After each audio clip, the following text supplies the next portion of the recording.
ഈ വർഷത്തെ പൂക്കോട്ടൂർ ഹജ്ജ് ക്യാമ്പിന് നാളെ തുടക്കമാവും. ഇത്തവണ 10,000-ഓളം പേർ പൂക്കോട്ടൂർ ഹജ്ജ് ക്യാമ്പിൽ പരിശീലനം നേടാൻ എത്തുമെന്നാണ് സംഘാടകർ പ്രതീക്ഷിക്കുന്നത്. പതിവിന് വിപരീതമായി ഹജ്ജിന് പോകുന്നവരുടെ വിലാസങ്ങൾ നൽകാൻ ഹജ്ജ് കമ്മിറ്റി തയ്യാറായില്ലെന്ന് സംഘാടകർക്കൊരു പരാതിയുണ്ട്. തുടർച്ചയായ 25-ാം വർഷമാണ് പൂക്കോട്ടൂർ PKMICയിൽ ഹജ്ജ് ക്യാമ്പ് നടക്കുന്നത്. ഹജ്ജിന് പോകുന്നവർ അവിടെ എത്തിയാൽ അനുഷ്ഠിക്കേണ്ട ചടങ്ങുകളും മറ്റും വിശദമായി ക്യാമ്പിൽ പരിശീലിപ്പിക്കും. അബ്ദുസമദ് പൂക്കോട്ടൂരിന്റെ നേതൃത്വത്തിലാണ് പരിശീലന പരിപാടികൾ. ഇക്കുറി ഹജ്ജ് കമ്മിറ്റിയിൽ നിന്നും ദുരനുഭവങ്ങൾ ഉണ്ടായെന്നും സംഘാടകർ പറയുന്നു. സാധാരണ ഹജ്ജിന് പോകുന്നവരുടെ വിലാസങ്ങൾ ലഭിക്കാറുള്ളതാണ്. ഇത്തവണ ഹജ്ജ് ക്യാമ്പിന്റെ സംഘാടക സമിതി കൺവീനർ കൂടിയായ MLA TV ഇബ്രാഹിം ചോദിച്ചിട്ട് പോലും അവർ അത് നൽകാൻ തയ്യാറായില്ലെന്നാണ് ആക്ഷേപം. എല്ലാ വർഷവും ഞങ്ങൾ ഹാജിമാർക്ക് അവരുടെ സെലക്ഷൻ ലിസ്റ്റിൽ നിന്ന് അഡ്രസ്സ് എടുത്തുകൊണ്ട് കത്തയക്കാറുണ്ട്. ഇത്തവണ ഞങ്ങൾക്കൊരു പ്രതിസന്ധി വന്നത് കേരള ഹജ്ജ് കമ്മിറ്റി ഒരു പ്രത്യേക തീരുമാനമെടുത്തു. അത് എന്തുകൊണ്ട് എടുത്തു എന്നറിയില്ല, അത് അവരുടെ തീരുമാനമാണ്, അതിന് ഞങ്ങൾ ചോദ്യം ചെയ്യുന്നില്ല. പക്ഷെ ഹാജിമാർക്ക് അത് പ്രയാസകരമായിരിക്കും എന്ന കാര്യത്തിൽ ഒരു തർക്കവുമില്ല.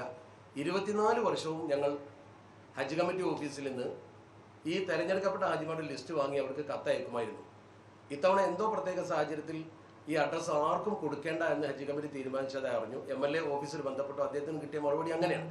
പിന്നെ ഞങ്ങളെ കാര്യത്തിൽ തുടർ നടപടിക്കോ പരാതിക്കോ പോയില്ല. കാരണം നമ്മളെ സംബന്ധിച്ചിടത്തോളം ഇത് മറ്റു രീതിയിലൊക്കെ പ്രചരിപ്പിക്കാൻ കഴിയും. ഹാജിമാർ വിവരം അറിഞ്ഞാൽ, നിങ്ങളെപ്പോലത്തെ മാധ്യമ പ്രവർത്തകർ ഇതിന്റെ വിവരം അറിയിച്ചു കഴിഞ്ഞാൽ അവരുടെ പരിചരണത്തിന് വേണ്ടി ഇവിടെ ട്രെയിനിങ്ങിന് വേണ്ടി ഈ ക്ലാസ് കേൾക്കുന്നതിന് വരാറുണ്ട്. ആ വന്ന ആളുകൾക്ക് വീണ്ടും വീണ്ടും തുടർന്നുള്ള വർഷങ്ങളിലും വരാൻ വേണ്ടി അവർക്ക് പ്രേരകമാകുന്ന വിധത്തിലുള്ള ഒരു ഹജ്ജ് ക്യാമ്പാണ് ഇവിടെ നടന്നുകൊണ്ടിരിക്കുന്നത്. നേരത്തെയുള്ള മാധ്യമ പ്രവർത്തകർക്കൊക്കെ അത് അറിയാവുന്നതാണ്.